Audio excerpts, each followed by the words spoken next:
قصه های ایرانی. عباس دوست. یکی بود یکی نبود.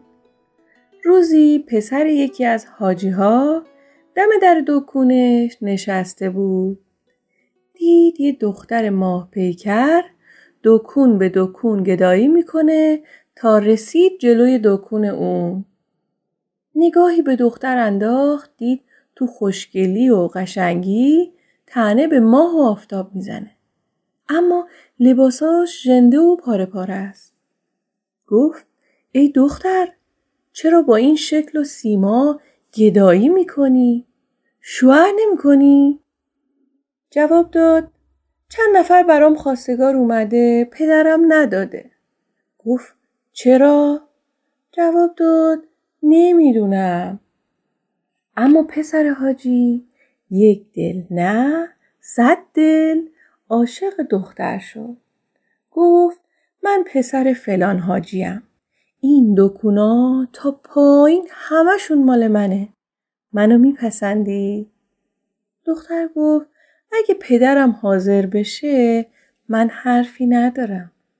پسر به همراه دختر رفت خونشون.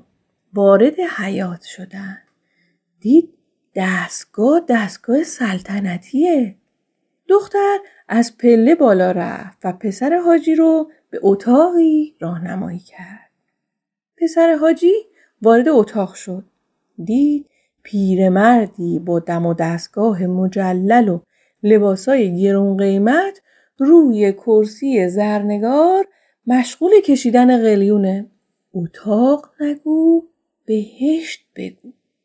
فرش‌های گرون قیمت پهن کرده بودن. پسرک مات و حیرون. در این اثنا دختر وارد اتاق شد. غرق در جواهر و لباس‌های گرانبها پهلوی باباش نشست. پسر حاجی از گفته خودش پشیمون شد. خیال کرد حتما میخوان ازش مؤاخذه کنن که چرا چنین حرفی زده. چون این مرد 1000 سال دیگه هم دخترشو به اون نمیده.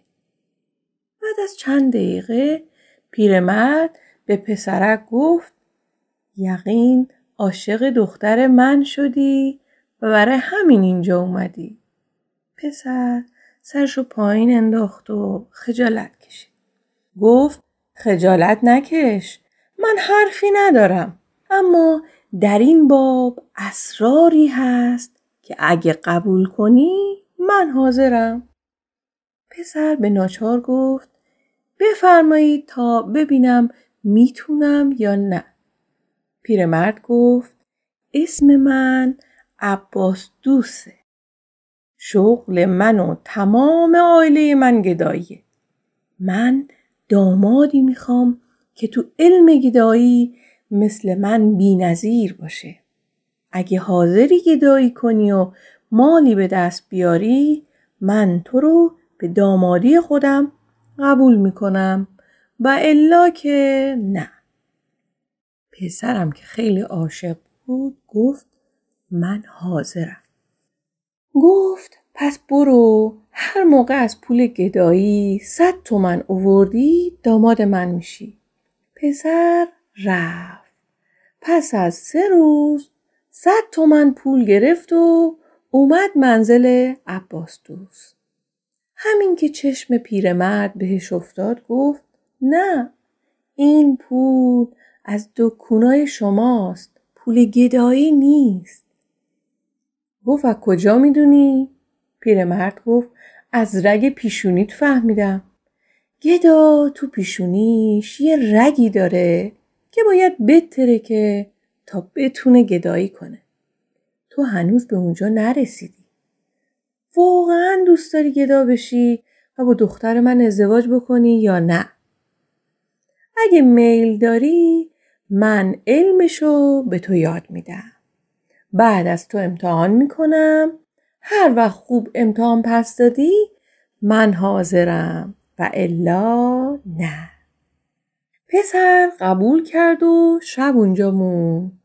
صبح که شد عباس دوست به زنش گفت وسایل بیرون رفتن من آماده کن. زنش رفت یک دست لباس ژنده و یه انگشتر و دستبند و گردنبند طلا آورد.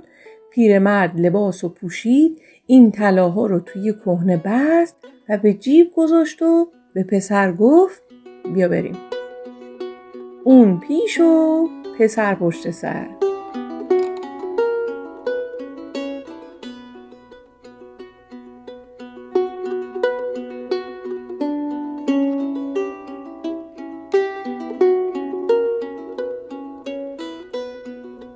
رفتن به مسجد جامع. پس از نماز و روزه‌خونی پیرمرد رفت جلو پیش نماز و گفت آقا در راه می آمدم مقداری طلا پیدا کردم. نمیدونم کی گم کرده. آوردم خدمت شما تحویل بدم. شما به صاحبش برسونید. اما باید دقت کنین که صاحبش تمام نشونی‌ها رو بگه و ببره. همینطوری ندیدا. پیش نماز به سر تا پای پیرمرد نگاه کرد. دید نیم غازم نمیارزه. اما چه مرد راست و درستیه. بعد گفت آقا من 5 تا بچه بی مادر دارم که 3 شبانه روز خوراکی به حلقشون فرو نرفته و گرسنه و تشنه تو خونه منتظر منن. دستم به دامنه. یک کمکی به من بکن. پیش نماز گفت ایها الناس، چه پیرمرد نازنینی که بچه بی مادر و گرسنه و تشنه تو منزل داره و میتونست همه این مال و جواهر رو بفروشه و خرج 1 سال اونا بکنه. اما انقدر با دیانت و با خداست که اونا رو آورده به من تحویل داده. به این مرد با حقیقت کمک کنی. همه اهل مجلس بهش کمک کردن. پول وافری به جیب زد و اومد بیرون. پسر حاجی هم پشت سرش. رسیدن به منزل. به پسرک گفت دیدی با چه حقه‌ای پول گرفتم؟ گفت پس تکلیف طلایی که از دست دادی چی میشه؟ گفت اونم پوله، صبر کن. فردا شد. به زنش گفت حالا نوبت توه. برو. زن یک دست لباس ژنده پوشید و پسر حاجی رو همراه گرفت. رفت در مسجد و پیش نماز و چسبید و گفت من یه زن بی شوهرم که 7 تا طفل بی پدر و یتیم دارم. تو محله ما هر وقت عروسی بشه منو همراه عروس میفرستن. زینت کردن عروس با منه. هفته پیش برای آرایش عروس مقداری طلا از همسایه ها امانت گرفتم که عروس رو زینت بدم. توی راه اونها رو گم کردم. 2-3 روز دنبالش میگردم. بچه های منم گرسنه و تشنه تو خونه منتظرن. دیروز شنیدم که یه پیرمرد اونا رو پیدا کرده و به شما سپرده. پیش نماز گفت نشونیاشو بلدی؟ زن به طور کامل نشونی‌ها رو گفت. پیش نماز طلاها رو بهش داد. زن گفت تکلیف اطفال من چیه؟ چند روز غذا نخوردن. پیش نماز امر کرد به این زن با خدا اعانت کنی. پول کلانی هم به اون دادن. زن از مسجد بیرون اومد. پول فراوون تو دست با پسر حاجی به منزل برگشت. عباس دوست به پسر گفت دیدی چطور گدایی میکنن؟ یاد بگیر. حالا تکلیف تو اینه. امشب که رفتی دکون، نیمه شب تمام اجناس دکون رو ببر خونه. صبح که شد دم در دکون بشین و گریه کن و بگو دکونم رو دزد زده. اگه گریه کردن بلد نیستی من کاری به تو یاد میدم که تا دست و آستین تو به چشت بمالی بی اختیار اشکت جاری بشه. بعد از گریه و آهناله همکارات به نام اعانه به تو پول خواهند داد. بعد خودت دکون به دکون برای اعانه میری. روی این حساب روی تو باز میشه. پسر عین این دستور رو به کار بست. پیرمرد مقداری آب پیاز بهش داد برای گری کردن. طولی نکشید که پسر یکی از گداهای مشهور شهر شد و همیشه پول و پله زیادی برای عباس میفرستاد. عباس هم دخترشو به اون داد و عروسی کردن. روزی عباس به حموم رفته بود. نوره گذاشته بود و مشغول چیدن پشماش بود. سائلی اومد در حموم و گفت یا محمد یا علی. عباس پیش خودش گفت این دیگه کیه حمومم رد نمی کنه؟ این دست منو از پشت بسته. پس من تو تمام عمرم چه غلطی می کردم؟ بعد گفت عمو مگه نمی بینی اینجا حمومو دارم نظافت می کنم؟ تو یخه منو گرفتی میگی یا محمد یا علی؟ مگه دیوونه شدی؟ پسر جواب داد فقیر و بیچارم، از همون پشم حموم اگه مقداری کرم کنی خدا عوضت بده. عباس مقداری پشم با کثافت توی دستش ریخت و پسر رفت. عباس چون به منزل اومد ماجرا رو برای زن و دومادش نقل کرد و گفت به اون میگن شاه گداها، نه من و تو. ما نوکر اونم نمیشیم. اون برای ما خوب بود، نه شاه داماد. پسر چون این حرف رو شنید دست کرد تو جیب و کهنه‌ای که توش مقداری پشم حموم بود بیرون آورد و گفت استاد جان اون سائل من بودم نه دیگری. عباس صورت اونو بوسید و گفت آفرین، تو دست منو از پشت بستی. قصه ما به سر رسید، ماهی به دریا نرسید.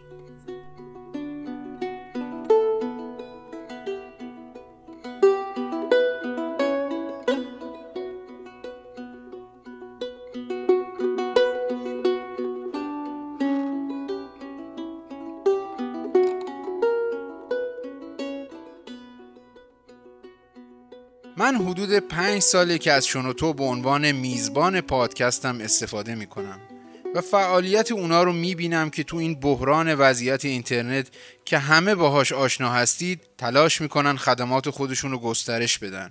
بدیهیه که ما پادکسترها به رسانه‌های شنیداری علاقه داریم و دوست داریم به راحتی به پادکست و کتاب‌های صوتی دسترسی داشته باشیم. این وسط امکاناتی مثل ذخیره کردن برای وقتی که به اینترنت متصل نیستیم یا وقتی که بخوایم یه لیست پخش بسازیم برامون اهمیت داره. شنوتو یه اپلیکیشن برای شنیدن پادکست و کتاب صوتی رایگان طراحی کرده که این کار رو انجام میده. نسخه اندرویدش رو میتونید از گوگل پلی دانلود کنید و کسایی که iOS دارن میتونن این امکانات رو از وبسایت شنوتو دریافت کنن.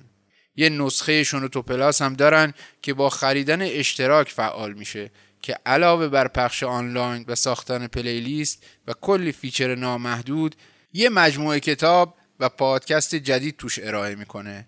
من به عنوان عضوی از این خانواده ازش ممنونم که خستگی نمیشناسن و علیرغم دشواری‌ها به کارشون ادامه میدن.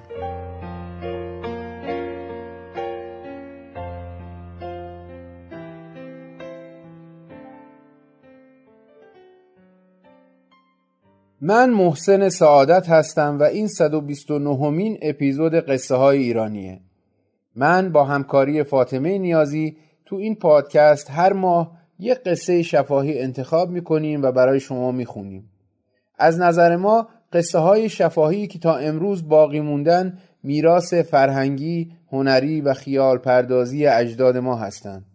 این قصه ها باید آواها، معناها و روایت‌های جانسختی باشند که تونستن از بین هیاهوی قرنها بگذرن و بر زبان پدر بزرگها و مادر بزرگهای ما جاری بشن و ما اونا رو بشنویم. از فصل 4 یعنی از اپیزود 125 به بعد ما علاوه بر نقل قصه ها درباره کارکردها، مضامین، ویژگی‌های زبانی، هنجارها و ناهنجاری‌ها و در برخی موارد ریشه های اساطیری این قصه ها صحبت خواهیم کرد. پس این شما و این خیال و اندیشه اجداد معمولی ما.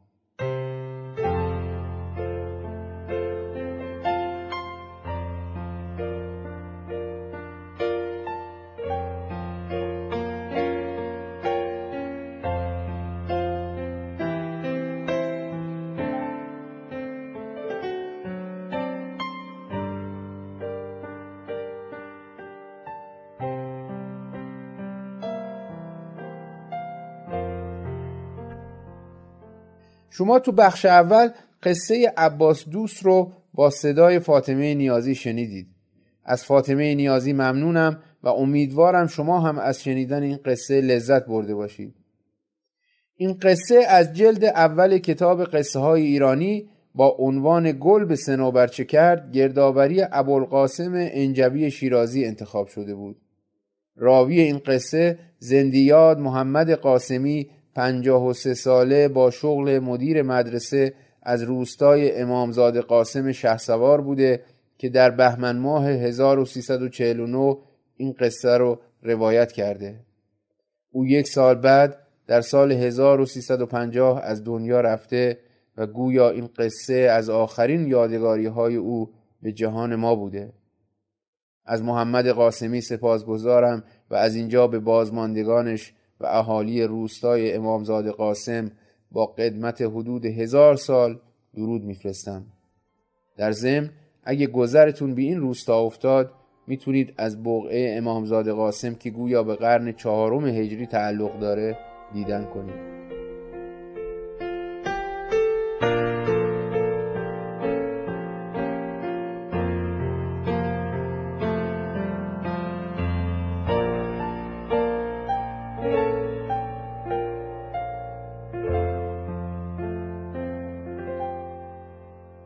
اول بگم که قراره تو این قسمت درباره چی صحبت کنم.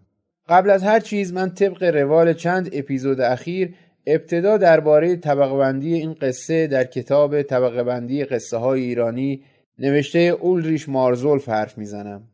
همون ایرانشناس و فولکلورشناس ایرانی که تو قسمت 125 یه مختصر معرفیش کردن. تو مرحله بعد درباره روایت‌های دیگه این قصه صحبت می‌کنم و یک روایت امروزی از این داستان خواهید شنید با نقل حسین نورانی که در کودکی اونو از پدرش زلفعلی نورانی ساکن قائم شهر امروز و شاهی قدیم شنیده. در ادامه فکر کردم به بهانه قصه عباس دوست یه نگاه گذرا داشته باشم به مفهوم گدایی و رد این موضوع رو تو ضرب المثل‌ها، فرهنگ عامه و برخی متون ادبی پیگیری کنم. نمیخوام پادکست رو بدون گذر کردن از بخش تاریخ دریوزگی و گدایی در ایران تموم کنم. اگه پادکست به درازا نکشه یه مرور خواهم کرد بر انواع تکدیگری خیابانی در ایران و خلاصه ای از یافته‌های پژوهشی این حوزه رو با شما در میون میذارم. اما اول بریم سراغ طبقه بندی اولریش مارزولف. مارزولف این قصه رو زیر عنوان قصه های شوخی با عنوان شاه گدایان قرار داده. قصه‌ای که مارزولف تو کتابش آورده همین قصه بود که شنیدید. پسر تاجر ثروتمندی عاشق یه دختر گدا میشه و پدر دختر شرط ازدواج با دخترشو امرار معاش از طریق گدایی تعیین میکنه. پسر اول سعی میکنه مرد رو فریب بده اما تو مرحله بعد مجبور میشه که به خواسته های پدر دختر تن بده. اول پدر دختر نیرنگ گم شدن طلاها و پس گرفتنشون و گدایی کردن با این حقه رو به پسر یاد میده و در آخر داستان داماد از عباس دوست یا پادشاه گدایان به عنوان جانشین برحقش نمره قبولی میگیره. انجوی شیرازی 2 روایت از این داستان رو تو کتابش آورده. اولیش همین قصه بود از شهسوار و روایت دوم با کمی تغییرات از کاشمر خراسان نقل شده. علاوه بر این روایت‌های مشابهی در کتاب قصه های هانری ماسه و کتاب امیرقلی امینی با عنوان 30 افسانه از اصفهان نقل شده. اما شاید مهمتر از همه اینها روایت محمد علی حبل رودیه. او در کتاب جامع التمثیل در دوران صفویه نوشته شده این حکایت رو روایت کرده تا معنی ضرب المثل گدا به گدا رحمت به خدا و گدا روش سیاهه و توبرش پرو روشن کنه. حبل رودی در پایان قصه میگه ای عزیز، این تمثیل را برای آن آوردم تا بدانی طلب از مردم گدیه است و گدایی کاهل میسازد آدم را و بدبخت میکند و از بندگی باز میدارد و در هر دو جهان سیه رو و شرمسار میگردد و در نظرها خار و بی‌اعتبار و همنشینی با دونان و لئیمان این نتیجه دارد. پس بر شما باد که از مردم دون همت طامع، گدای خسیس و طبع دوری کنید و با این طایفه آمیزش مکنید و صحبت مدارید که در طبیعت شما اثر میکند. اما قبل از اینکه در مورد عباس دوست سنج و بونجو کنم، یه روایت امروزی از همین قصه رو از زبان حسین نورانی ساکن استان مازندران و اهل کوتنا بشنوید. پیشاپیش از کیفیت پایین صدا و اصوات اضافه عذرخواهی میکنم، چون قصه در شرایط معمول و در حالی که من تو آشپزخونه در حال تدارک کشک و بادمجون بودم ضبط شده. یه قصه هست در مورد عاشق شدن یه مردی ثروتمند نسبت به یک فرد گدا. عاشق یه دختری میشه و بعد میره خواستگاری و پدر دختره میگه من دختر رو به شرطی میدم که تو همصنف ما باشی، چون ما بین گداها ازدواج میکنن. شما چون تاجر و ثروتمند هستی نمیتونیم زندگی خوبی با هم داشته باشن. بچه‌ها به حال منت میکنین، به حال تو چون ثروتمند هستی یه ویژه گدایی نکردی ما رو درک نمیکنی. بعد این میگه بابا من تاجرم، میتونم شما رو ثروتمند کنم، خونه براتون میگیرم، شما رو از این شهر میبرم یه شهر دیگه، هر شهری که دوست دارین، اصلا کل ایلتون رو ثروتمند میکنم، بذار من با این دختر ازدواج کنم. گفت نه، تو باید شرط ما رو عمل کنیم. گفت من روم نمیشه، من آبرو دارم، این شهر اعتبار دارم، ایل من آدمای بزرگی ام، من چیکار کنم؟ نمیتونم گدایی کنم. گفت خب پس دختر بیخیال شو. گفت من به یه شهر دیگه میکنم، میرم یه شهر دیگه گدایی میکنم، اشکال داره؟ گفت نه، یه شهر دیگه گدایی کن، تو رو نشناسن اشکال نداره، ولی به هر حال باید من بفهمم تو گدایی کردی و نون گدایی رو خوردی. چون که نون گدایی رو خوردی من میتونم دخترم رو بدم، تو شایسته یه دخترم خواهی شد، چون که دخترم همیشه نون گدایی خورده، تو هم باید نون گدایی خورده باشی تا مزه این نون گدایی رو هر دو تا چشیده باشیم و خوشبخت باشیم. مرد تاجر و بدبخت بیچاره به کلش میزنه و میگه خب پس بهتره مال ترکه رو بیخیالشم برم شهرهای دیگه. چند شهر دور میره، یه شهر دور رو هی گدایی میکنه، یواش یواش عادت میکنه به گدایی، مال ترکه و تجارت اون شهر رو بیخیال میشه. پدر خانومش این شهر اون شهر گدایی میگه، شانسی میره تو همون شهر که این گدایی میگه بدونه که بدونه. بعد داماد آیندهش رفته بود خزانه همون، این گدا هم رفت همون، بغل پرده حجره بودن، همدیگر ندیده بودن. یارو یه صابون قدیمی داشت این گدای پدر خانم آینده. یارو گفت ببخشید میتونی اون صابون رو به من بدی؟ من هیچی ندارم برای شستن. این گدای گفت که من هر چی گدا بودم صابون هم رو بودم، این دیگه چه گداییه؟ پرده کشید پایین دید جوان رعنای شاهزاده قبلیه. گفت تو پیروز شدی، ما همه سال گدایی کردیم ولی سرشور هیچ وقت گدایی نکردیم، تو شایسته دامادی من هستی، بیا قربونت برم، دخترم میدم به تو. گفت ای قربونت برم، من پدرم دارم، من سال دارم گدایی میکنم، همه چیز فراموش کردم. گفت نه تو الان باید دخترم اصلا منتظر تو از تو شایسته. بعد با هم ازدواج کردم با خیر و خوشی.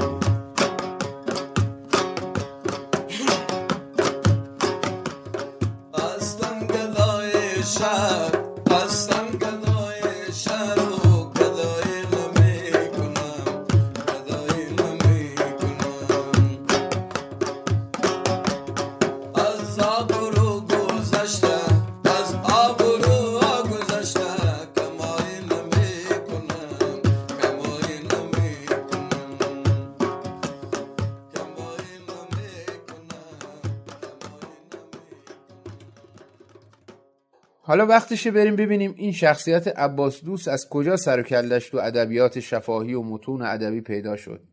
تو بعضی منابع اومده که عباس دوست یا دبس اسم یک گدای مشهور در فرهنگ عربه که به دلیل شهرت در طمعکاری و سماجتش به داستانها و مثلهای فارسی راه پیدا کرده.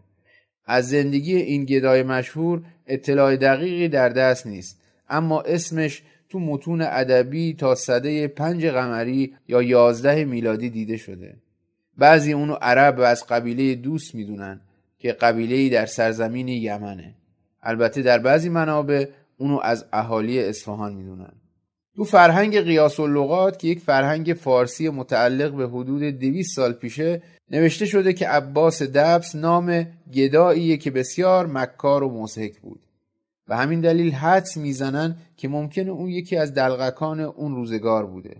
در کتاب نوادر نوشته راغب اصفهانی در قرن 4 و حدود 1000 سال پیش، عباس دوس عیاری گداپیشه معرفی شده که گدایان از شهرهای مختلف برای کسب مهارت و تلمذ در دروس روز گدایی و کلاشی به حضور شرفیاب می شدن و در همین متون او مرجع همه عیاران و گدایان معرفی شده. سنایی در مقدمه حدیقة الحقیقه از دبس به عنوان نماد گدایی و عطار از وی به عنوان نماد تنبلی یاد کرده. تنت در تنبلی انداختی تو، ز خود عباس دبسی ساختی تو. بیشترین اشارت رو مولوی تو مثنوی به نام این گدا داره. به اعتقاد زرینکوب به سبب شهرت فراوان این گدا، مولوی به رغم اشاره به اسمش داستانی از او تو مثنوی نقل نمی‌کنه. مولوی از او به عنوان نمونه کامل گدای طماع و بیکاره‌ای که برای حرص نفس به هر جور ذلتی تن میده یاد کرده. گفت خدمت آنکه بهر ذل نفس، خیش را سازی تو چون عباس دبس. یا در دفتر 5 مثنوی میگه غاشیه بر دوش تو عباس دبس، هیچ ملحد را مباد این نفس نحس. واژه دبس به فتح اول ضبط شده، چنان که در مثنوی مولوی با نفس و نحس هم قافیه شده، اما نیکلسن دبس یعنی به کسر اول ضبط کرده و اونو به معنای شربت خرما فروش یا عسل فروش گرفته. در متون فارسی عباسی کردن و عباسی آوردن کنایه از سماجت در کار گداییه. داستان 3 اصل گدایی عباس دوس رو فخرالدین صفی با جناق عبدالرحمن جامی تو کتاب لطائف و طوائف در قرن 9 و 10 هجری چنین نقل کرده. روزی عباس در حمام بود. درویشی نزد وی می آید تا فن گدایی را از او بیاموزد. می گوید که گدایی 3 شرط دارد. گدایی کن هر جا که باشد، گدایی کن از هر که باشد و بگیر هر چه که باشد.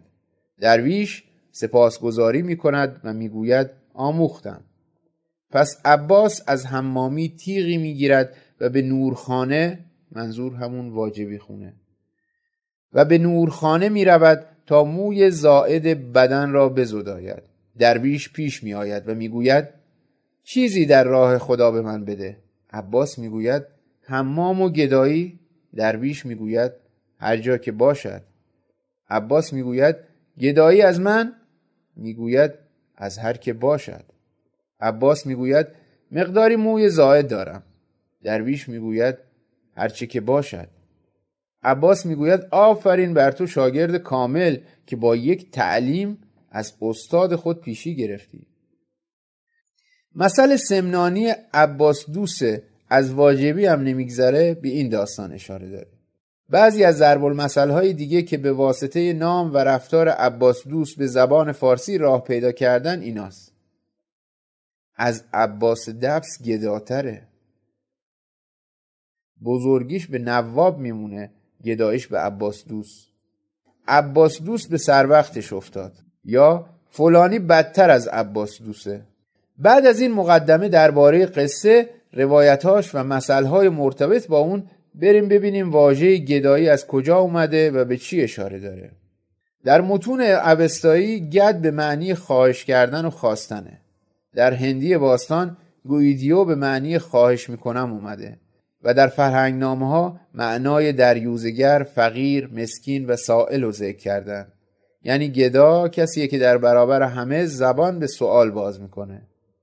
سوال اینجا به معنی تقاضا، درخواست و گداییه. در یک تعریف ساده و قابل فهم و امروزی، درخواست پول یا هر چیز دیگه‌ای از مردم تو سطح شهر، محلات و خیابونها رو میتونیم به عنوان عمل دریوزگی و گدایی فرض کنیم. در این عمل فرد گدا در واقع از دسترنج دیگران استفاده میکنه. این فرد نه صاحب حرفه و شغل و مهارت مشخصیه و نه در تولید اجتماعی مشارکت میکنه. چند ضرب المثل و عبارت کنایی مرتبط با قصه رو پیش از این براتون گفتم. اینجا چند ضرب المثل با مضمون گدایی از کتاب امثال و حکم دهخدا انتخاب کردم تا با هم یه نگاهی بندازیم و ببینیم مفهوم گدایی تو این ضرب المثل ها و باور عامه چه دلالت ها و معانی میتونه داشته باشه. اولین ضرب المثل که اتفاقا در یکی از غزل های زیبای سعدی اومده میگه: گدا اگر همه عالم بدو دهند گداست. تو این ضرب المثل گدایی نوعی ویژگی ذاتی فرض شده که شخص گدا اگر پول کافی هم داشته باشه باز به گدایی علاقه‌منده و نمیتونه خصلت طمع و حرص خودشو از بین ببره. سعدی اما گدا به گدا رحمت به خدا. این همون مثلیه که حبل رودی تو ابتدای قصه عباس دوست در کتاب جامع التمثیل آورده. ناصر خسرو توی مضمون نزدیک به این مثل میگه: هرگز جمال مال ندیده است جز به خواب، هر کو گدای از پس دیگر گدا شده است.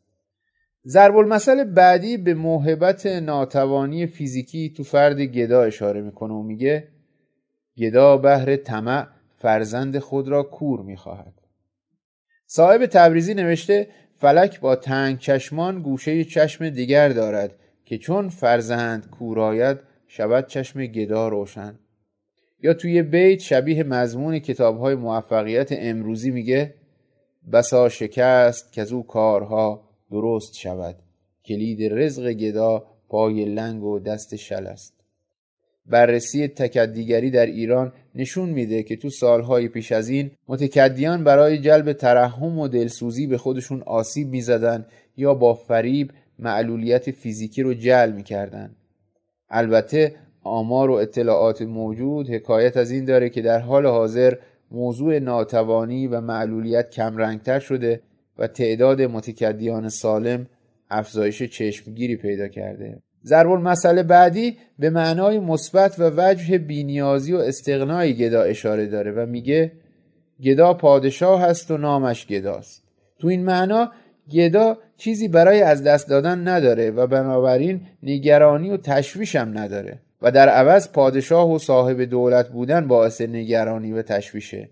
سعدی در بوستان میگه: گدا را کند یک درم سیم سیر، فریدون به ملک عجم نیم سیر. نگهبانی ملک و دولت بلاست، گدا پادشاه است و نامش گداست. گدایی که بر خاطرش بند نیست، به از پادشاهی که خرسند نیست. یه جای دیگه نوشته: گدا را چو حاصل شود نان شام، چنان شاد خسبد که سلطان شام. تو این مثل و حکایت سعدی تمجید زندگی تکدیگرایانه دیده میشه. منظورم این مضمونه که به دنبال مواهب دنیا نباشین، چون میتونه براتون دردسر بیاره و آرامش خیال و شادی در نداریه. این مثلها و نمونه‌های مشابه از اشعار سعدی در بی‌نیازی گدایان و بی‌دغدغه بودن اونا شاید بتونه بازتاب وضعیت نابسامان زندگی مردم عادی و به ویژه فرمانروایان اون دوره باشه که رقابت و تهدید حمله مغول رو بیخ گوش خودشون احساس میکردن و البته اوجگیری اندیشه تصوف و پرهیز از لذت‌های دنیوی هم تو این ابیات به چشم میخوره. اما تو همین زمانه سعدی در باب 7 گلستان توی حکایت بسیار زیبا و ظریف جدالش در دفاع از توانگری در مقابل درویشی و فقر رو آورده و در پایان ویژگی‌های اخلاقی توانگران و درویشان رو بیان کرده. ذکر همین جدال نشونه شدت گرفتن فقر و تقدس اون در بین گروهی از مردم تو اون دورانه. ضرب المثل بعدی مرتبط با گدایی میگه: گدا در جهنم نشسته.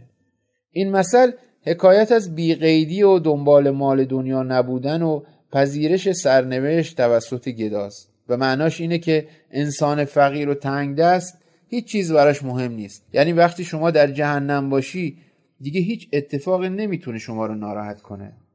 ضرب المثل بعدی مستقیم به قصه عباس دوست در کتاب جامع التمثیل مربوطه که پیش از این هم دربارش حرف زدم. این مثل میگه گدا رو سیاه و توبره پر. این ضرب المثل به موضوع بیشرمی و روسیاهی و بی‌آبرویی گدا اشاره داره، اما در عین حال این واقعیت که گدا آبرو نداره اما نون داره مورد توجه قرار گرفته. در این ضرب المثل به وجه اجتماعی گدایی و وضعیت اقتصادی بقیه مردم هم به تلبیه اشاره شده. یعنی ممکنه شما گدا نباشید، حفظ آبرو کنید، اما احتمالاً چیزی برای خوردن نخواهید داشت. در پیوند و مقابل این مثل ضرب المثلیه که میگه گدایی اگه ننگی نداره برکتی هم نداره. اینجا اشاره به درآمد گداست که گویا راوی این مثل معتقده اگه بپذیریم که گدایی بی‌آبرویی و ننگم نداشته باشه، در این حال چنان مال با برکتی که زندگی آدم رو دگرگون کنه هم نداره. واژه برکت البته مفهوم گسترده تری به نسبت گذران معیشت روزمره داره. تو این معنا ناپایداری مال و اموال گدایی مد نظر گوینده ضرب المثله. ضرب المثل بعدی میگه گدا رو که رودادی خیش میشه. این مثل به یکی از مهمترین ویژگی‌های اخلاقی دریوزگان اشاره داره، به اون سماجت و پررویی.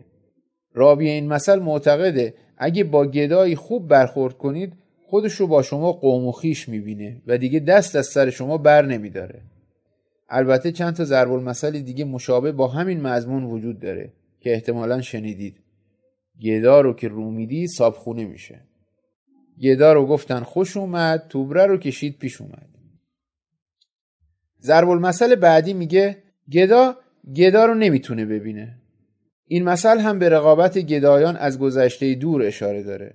شما میتونید این رقابت رو سر هر کوی و برزن ببینین که برخی از متکدیان مکانهایی برای گدایی به عنوان سرقفلی دارن و اجازه گدایی به دیگران تو اون محدوده رو نمیدن. این افراد به گدایی به عنوان شغل و حرفه نگاه میکنن. اسیر عمانی شاعر قرن ششم و هفتم میگه عجب مدار که رسمی است در زمان قدیم که سائلان نتوانند سائلان را دید. ضرب المثل بعدی میگه گدایی کار بیمایه است. تو ممکنه مال تو از دست بدی، ولی اگه گدا باشی هیچ وقت نیاز به مال و سرمایه نداری. تو این قسمت گدایی به عنوان یک کار و یک شغل در نظر گرفته شده.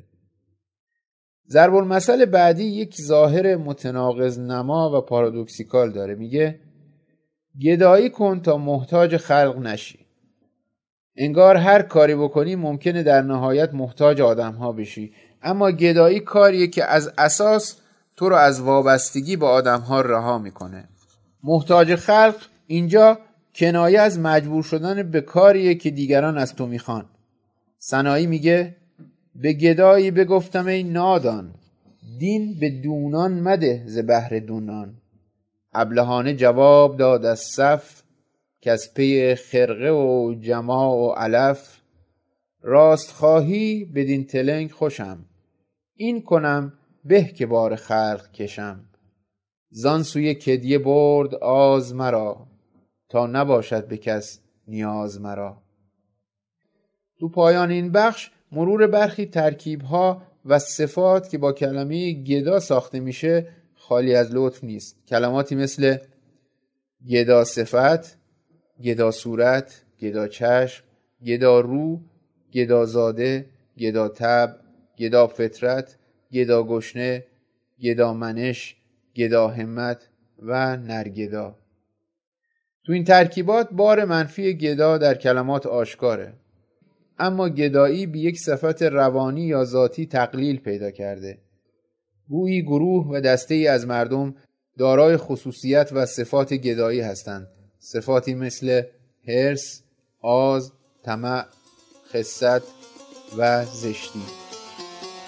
با دست آل زدیدم کاسای گدایی را، با دست اهل عزت دیدم کاسه گدایی را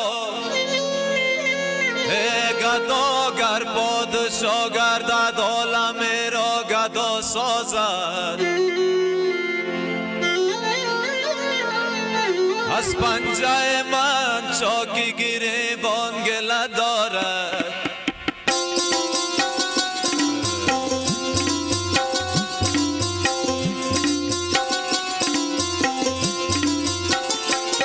از پنجه من چاکی گریبان گله دارد آخ بران جان گله دارد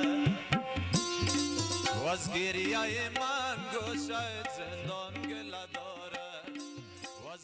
بعد از ضرب المثل‌ها و اسامی ترکیبی که با گدا ساخته شده، بهتر یه نگاهی به موارد ثبت شده تو فرهنگ عامه بندازیم و ببینیم تو این موارد مردم درباره گدایی چه تصوراتی داشتن. برای این موضوع به سراغ کتاب حسن ذوالفقاری با عنوان باورهای عامیانه مردم ایران رفتم.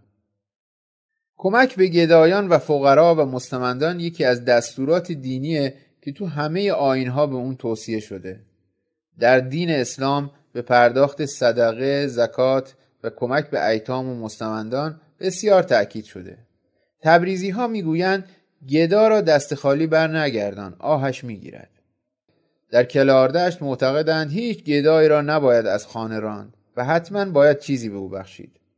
میگویند به گدا باید سلام کرد چون ممکن است خواجه خضر باشد و به صورت گدا در آمده است و اگر در کف دست نوزاد پول بگذارند و آن پول را به گدا بدهند آن بچه در بزرگی پولدار می شود. اما هنگام غروب آفتاب به گدا و فقیری که به در منزل می آیند نباید چیزی داد چون برکت از خانه می رود و اگر کسی پولی را با دست خود در دست گدا بگذارد برکت پول از بین می رود. بعد از خوردن غذا نباید به گدا صدقه داد و شب به زن سائل نان نمی دهند، می گویند شیطان است، ولی به مرد سائل نان می دهند و می گویند ملائکه است. گدای زن که ظهر بیاید شیطان است و گدای مرد فرشته است. شبهای جمعه برای خیر اموات باید خرما به گدا داد و روز اول ماه کمی برنج و پول و پیاز صدقه به گدا می دهند. بین کردها رسم است شرط می کنند در صورت رسیدن به مراد یا شفای بیماری که بیماری سخت دارد از چند خانه گدایی کنند. خب حالا گدایی کردن در خواب تو فرهنگ عامه چه تعبیری داره؟ اگر در خواب دیدید گدایی می کنید و مردم به شما چیزی می دهند این دلیل خیر و برکت است. ابراهیم کرمانی می گوید اگر دیدید از مردم چیزی می خواهید و نمی دهند به معنی اینه که کارهای شما بسته شود. تو پایان این بخش روشنه که علاوه بر توصیه‌های مذهبی برای کمک به گدایان به عنوان صدقه، دفع بلا یا دریافت ثواب در این جهان یا جهان دیگه، تلقی عمومی مردم ضرورت کمک به این افراده. هرچند تو برخی موارد مثلا زمان سعد و نحس یا جنسیتی دیدن گدایی شرط‌هایی هستند که برای این کمک گذاشته میشن. اومدتنم اوختنم ورشتنم آرام هستم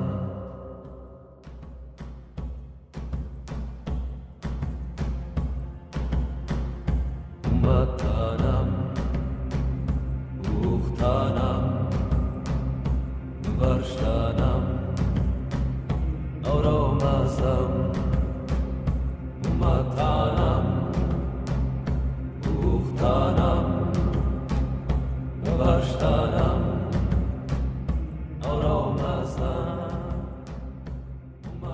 خب حالا بریم یک مرور گذرا داشته باشیم بر تاریخ گدایی در ایران.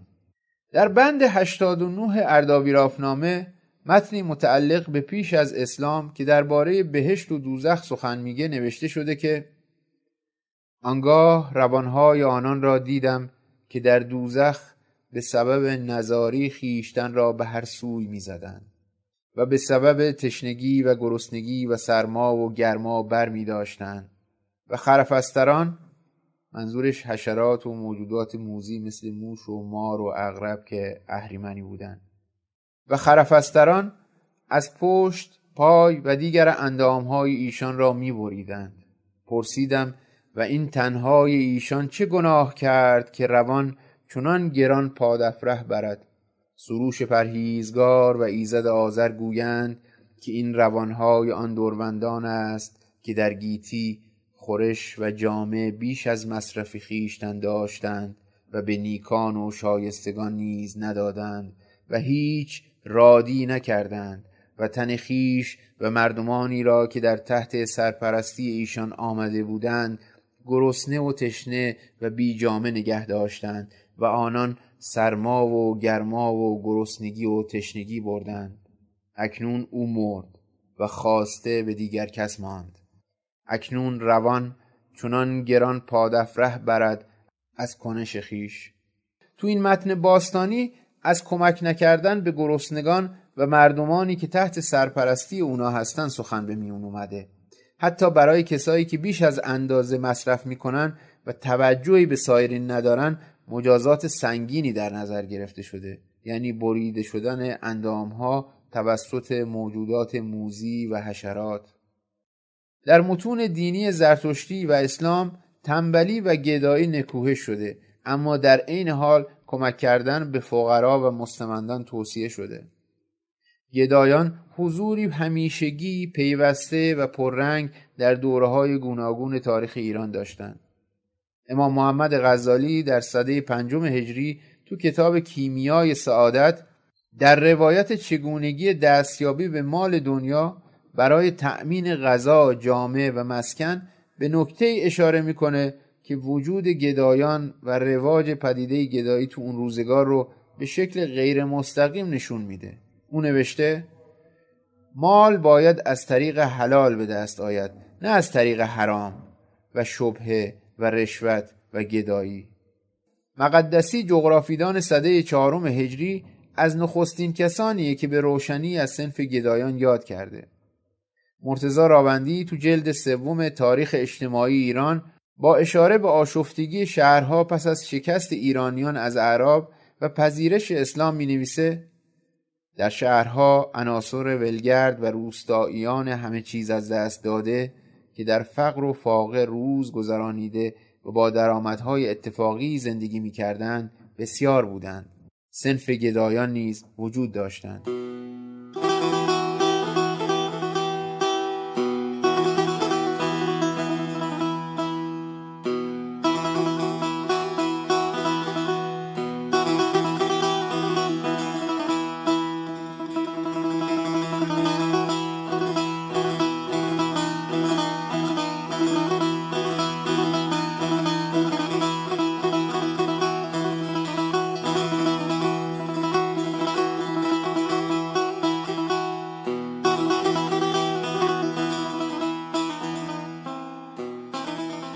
زمانی که در گذری بر تاریخ گدایی و گدایان تو ایران به سده‌های متأخر میرسیم با منابع تاریخی بیشتری در این باره روبرو میشیم. عبدالله مصطوفی نگارنده کتاب شرح زندگانی من یا تاریخ اجتماعی و اداری دوره قاجاریه یاری رسانی به سائل و محروم رو یکی از رسوم قدیمی ایرانیان در آیین‌های چون عروسی میدونه که در دوره زندگی او تنها به مردمان متمول منحصر شده بوده. مصطوفی البته جای دیگه به گونه غیر مستقیم گدایی رو پیامد بیکاری میدونه و برای درستی این دیدگاه مردمان شهری تو فرانسه رو شاهد میاره. این تاریخ نگار با اشاره به جمعیت 30,000 نفری شهر کاله در فرانسه که هر یک کاری دارند و به کار خود مشغولند می نویسد در این شهر 1 نفر گدا ندیدم. همه کاسب و زارع و حمال و مزدور بودند.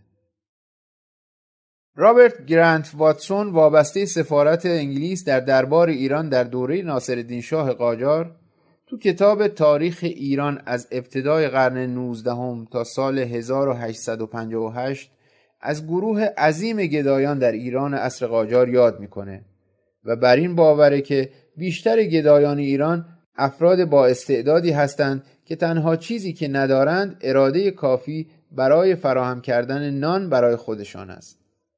اون می‌نویسه عده‌ای افرادی که نان روزانه خود را از اعانه دیگران فراهم می‌سازد در ایران خیلی زیاد است. بیشترین گدایان ایرانی به باور او درویشان یا فقرایی هستند که به کمک‌ها چشم دوختند. واتسون این افراد و به ویژه درویشان را اعضای عاطل اجتماع و آنان را سازمان و طبقه منسجم و یکپارچه می‌داند و می‌نویسد صدها از این دراویش خوش احوال در سراسر ایران پراکنده‌اند و بسیاری از آنها در تهران با کار پردرآمد خود می‌توانند در خانه‌های آبرومند سکونت گزینند و از عالی‌ترین خوراک‌ها تناول کنند. اون بعد به فراوانی چشمگیر گدایان در همه شهرهای ایران اشاره میکنه و مدعی میشه که شمار اونا تو پایتخت به اندازه زیاد شده بود که در سال 1863 میلادی تمام فقرا از گدایی در شهر ممنوع شدند.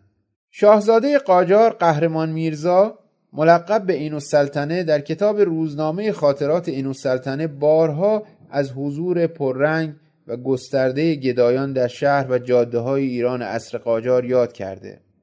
4 ساعت به غروب مانده از منزل به بازار رفتم. گدا در بازار بسیار بود. مهلت حرف زدن به شخص نمی‌دادند. از 4 سمت احاطه کرده بودند و دامان سرداری را می‌کشیدند و قسم‌های مغلظه می‌دادند. او جای دیگه می‌نویسه در ختم مسجد شاه سر نهار گداها معرکه کرده بودند. تمام نهار و ظروف را به غارت بردند.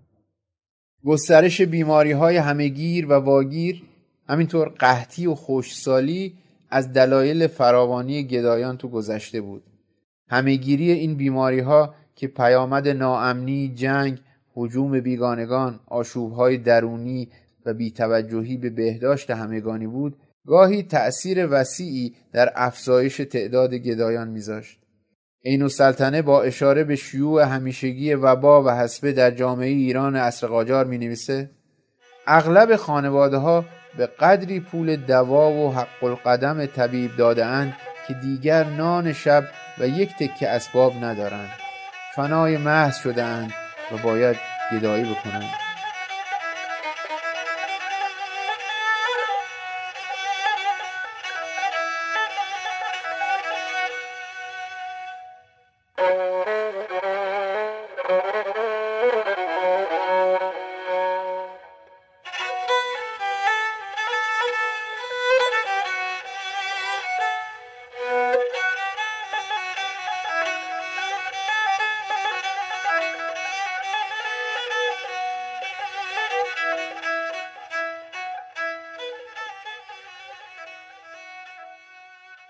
دروازه‌ها و جاده‌های ورودی و خروجی شهرها و آرامگاه‌ها و مکان‌های مذهبی و تاریخی، حتی تأسیسات همگانی مثل حمام در دوره‌های مختلف تاریخ ایران از مکان‌های مهم حضور سازمان یافته گدایان بود. قهرمان میرزا در روزنامه خاطرات عین‌السلطنه در توصیف چگونگی ورود به شهر قم می‌نویسه 1.5 ساعت به غروب مانده به دروازه شهر رسیدیم. گداها دوره کردند. اون بعد از سفر به قم و وقت ورودش به کاشان از فراوانی گدایان تو این شهر روایت میکنه. حمام رفتیم. بزرگ بود اما کثیف و کم آب. بیرون آمده سید و گدای بسیار جلوی حمام را گرفته بود. صلوات میفرستادند. در مسجد نماز کرده گداها جمع شدند. از قم بیشتر اینجا گدا دارد. آنقدر زن و مرد ایستاده بود و تکدی میکرد که حد نداشت. عین‌السلطنه باز در جای دیگه از کتابش مینویسه امروز میبایست از تهران حرکت کنیم. همه مشایعین تا سبز میدان تشریف آوردند. گداها هجوم آور شدند و به واسطه ازدحام مشایعین گمان میکردند من حاکم یک ولایتی هستم و باید به آنها خیلی پول بدهم. مختصر طوری هجوم آوردند که مرا حاج عزالممالک و شعاع‌الدین میرزا بلند کرده از پنجره کالسکه توی کالسکه انداختند. او تهران را در سالهای پایانی حکومت قاجار شهری پوشیده از فقیر و گدا وصف می‌کند. او روایت مهمی درباره گدایی مأموران نظمیه داره و می‌نویسه: تأمین معاش مأموران نظمیه از تکدیگری ناشی از ساختار معیوب نظمیه و عدم پرداخت مواجب آنهاست. این اداره بزرگ در این شهر معظم منحصر به 200 نفر وافوری، بنگی، چرسی، گدا و فقیر از پسترین مردم سفله این شهرند. فقط معاش آنها از تکدی، دزدی و اعمال بسیار رکیک است. مقرری مختصری دارند، آن هم به آنها داده نمی شود. میرزا آقاخان کرمانی در دوره قاجار با اشاره به وضع آشفته حکومت ایران می نویسه: در تمام ممالک ایران چیزی که خیلی تولید می شود فقط گداست. تأثیر جنگ ها و غارت ها در افزایش پدیده گدایی در ایران تو نوشته های سر پرسی سایکس نظامی انگلیسی تو دوره قاجار به روشنی دیده میشه. راوندی درباره دیدگاه اون از وضعیت مردم کرمان پس از قتل‌ها و غارت‌های آقا محمد خان قاجار در کتاب تاریخ اجتماعی ایران می‌نویسه: کرمان از آن روز دیگر بهبودی نیافت. امروز بیش از هر شهر ایران در آنجا گدا وجود دارد و از فقر رنج می‌برند. احتشام السلطنه یکی دیگه از رجال سیاسی اون دوره است که دستی در خاطره نویسی داشته و به موضوع تکدی در خاطرات خودش اشاره کرده. احتشام السلطنه در میان عوامل مؤثر در بروز تکدیگری و عوامل افزایش اون از عوامل طبیعی مثل سرمای فصل زمستان، شیوع بیماری‌های واگیر نظیر وبا، بروز قحطی، جهل، ظلم و ناامنی راه‌ها به عنوان عوامل زمینه‌ساز تکدیگری نام برده. نکته جالب تو اظهارات احتشام السلطنه اینه که اون علاوه بر بررسی عوامل مؤثر در فقر از راهکارهای مقابله با این شرایط هم حرف زده. مشارکت ثروتمندان در امور خیریه و پذیرفتن نگهداری از کودکان فقیر نمونه ای از راهکارهایی هستند که احتشام السلطنه تو روایت‌های خودش از اون نوشته. اون نوشته: زمستان آن سال بی نهایت سخت شد. هزارها مردم جان سپردند و ناخوشی وبا هم در تعاقب آن مصیبت‌ها شایع شد. مردم بعد از خوردن سگ و گربه و هرچه خوردنی و به قول معروف دندانگیر بود ناچار به خوردن اطفال پرداختند. مردم قحطی زده اطفال را می دزدیدند و می خوردند. کودکان فقیر را به حکم دولت فیما بین ثروتمندان تقسیم کردند. پدرم نگهداری از 50 نفر را قبول کرد.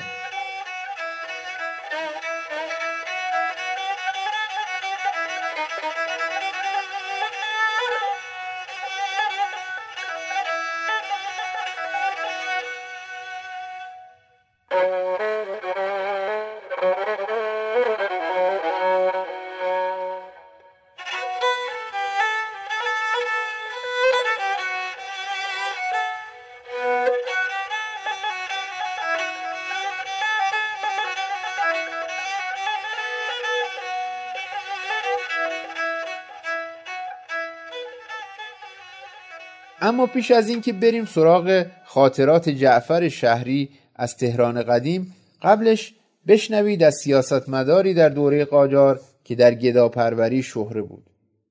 میرزا علی اصغرخان اتابک معروف به امین‌السلطان، صدر اعظم سرشناس ناصرالدین شاه، یکی از این سیاستمداران مشهور بود. عبدالله مصطفی روایت‌هایی درباره گداپروری امین‌السلطان آورده.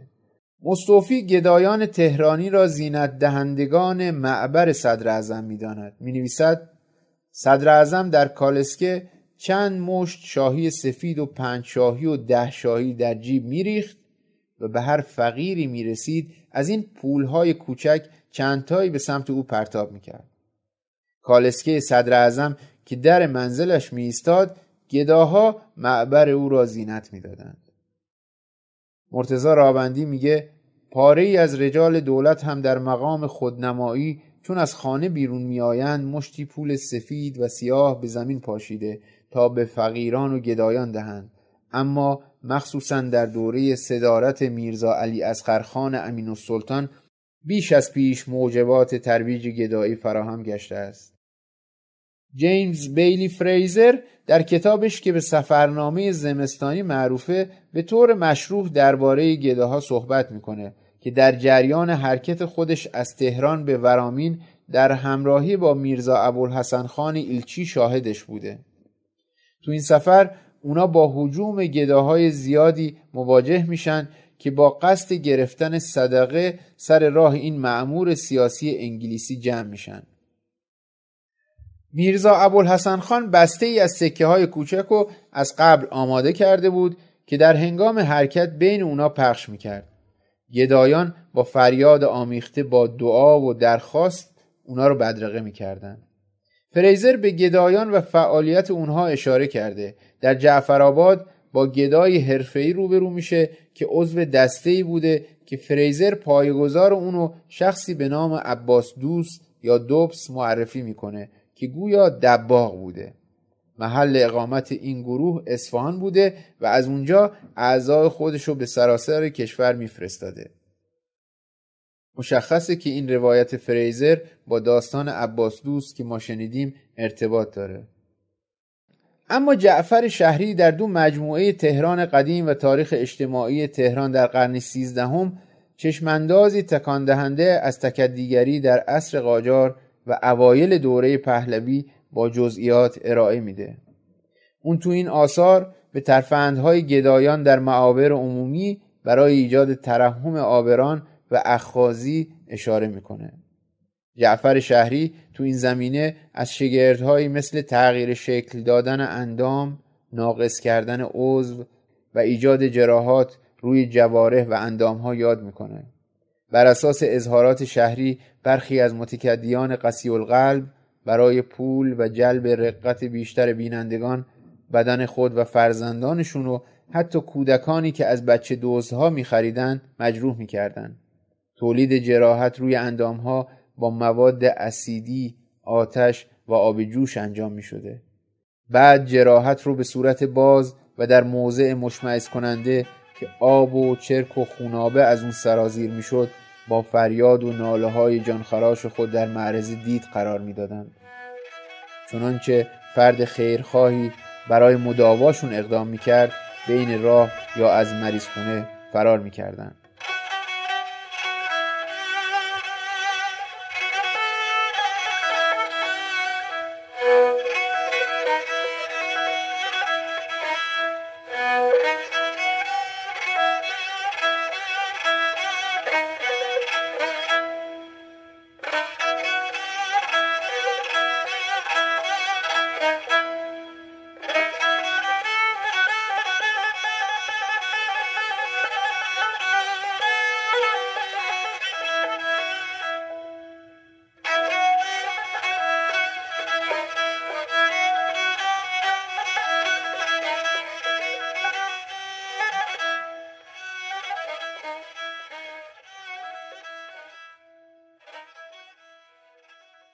تو این بخش از پادکست بعد ندیدم که برخی از انواع تکدیگری خیابانی رو تو ایران امروز بر اساس پژوهش‌هایی که انجام شده براتون بگم. احتمالاً خودتون میتونید چیزهایی به این اضافه کنید. یه جور تکدیگری پنهانه که معمولاً به صورت آبرومندان است. مثل شکلی از آدم‌ها که در لباس درویشی هستند، دعانویس هستند، فالگیرها، نوازندگان خیابانی، اسفندودکنها، فروشندگان فال حافظ تو این دسته قرار میگیرن. یه جور تکدیگری آشکاره با جلب ترحم به شیوه‌های مختلف. نوع دیگری از تکدیگری توسط مهاجرانه، کسایی که بر اثر عوامل و حوادث طبیعی یا اجتماعی خونه و کاشوناشون رو رها میکنن و در دسته فقرا قرار میگیرن.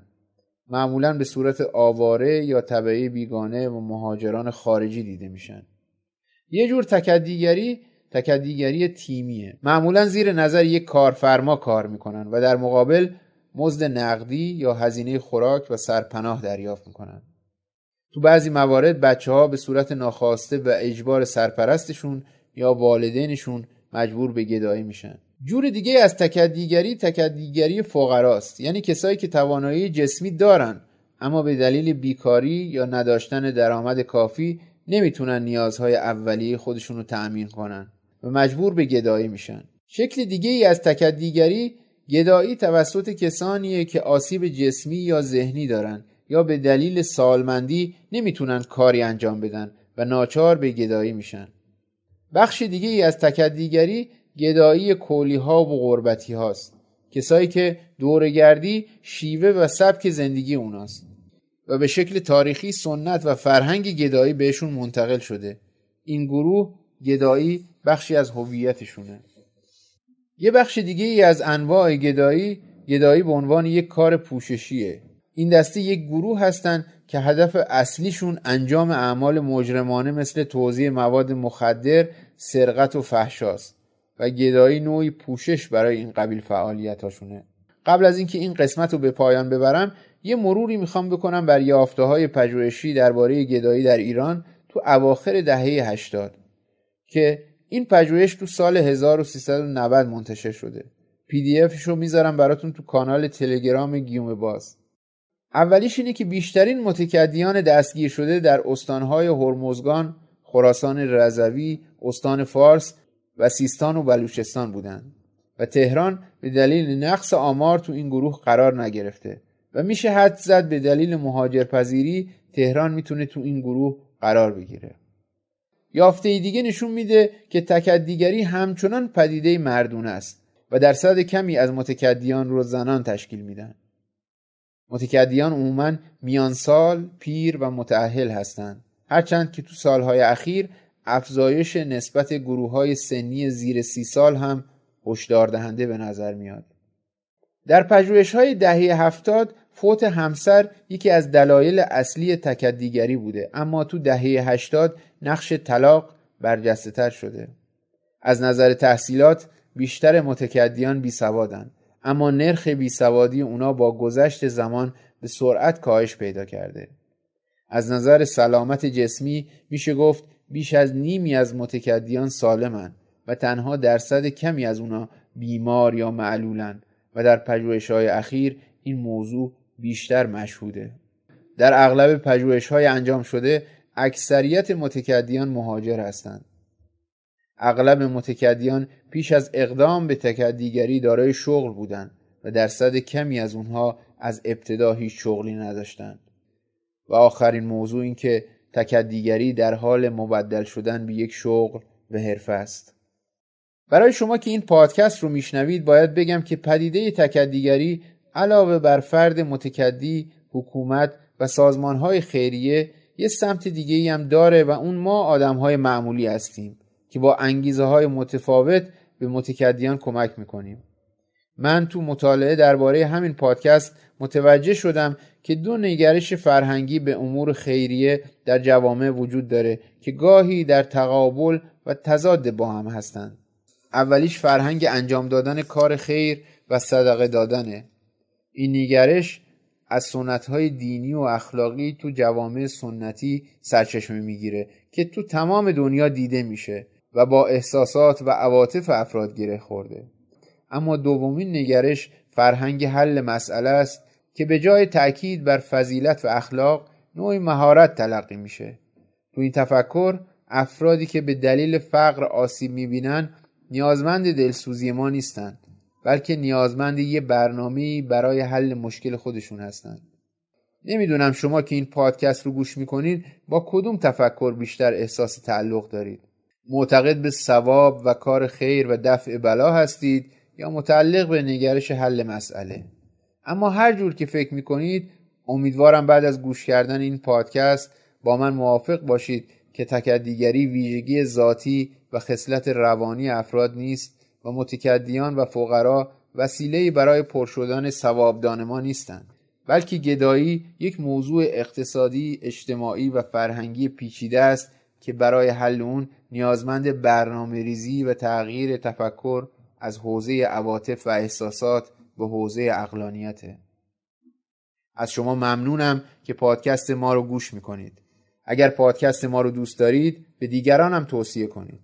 این تنها راهیه که به ما دلگرمی میده و تداوم کار ما رو تضمین میکنه. من 2 لینک میذارم توی توضیحات پادکست. یکیش متن پادکست در وبلاگ guillaumebaaz.ir برای کسایی که میخوان منابع پادکست رو ببینن و متن رو بخونن. و دومیش یه لینکه که تمام راه‌های ارتباطی با این پادکست توش قرار گرفته. از ایمیل و صفحه اینستاگرام و تلگرام و توییتر گرفته تا پادگیرهایی که میتونید این پادکست رو اونجا گوش کنید. نظرات و پیشنهادات خودتون رو از همه این راه‌های ارتباطی میتونید با من در میون بذارید. دامن سرخ گلدار. همگی خدا نگهدار.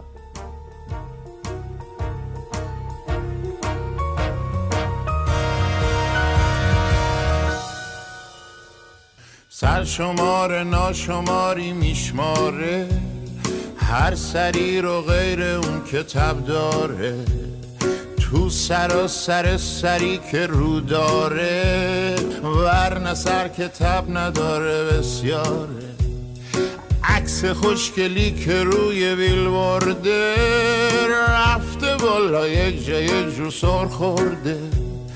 ما رو بس و مخت آج کفشمون سرشمار ناشماری نشمرده. ما رو بس و مخت آج کفشمون سرشمار ناشماری نشمرده.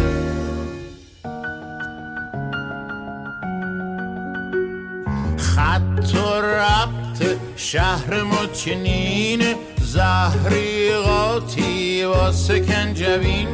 یکی پایین زخمی و پیاده است، یکی بالا ریده روی زین. خط و ربط شهر ما چنین زهری قاطی واسه کنجبین. یکی پایین زخمی و پیاده است، یکی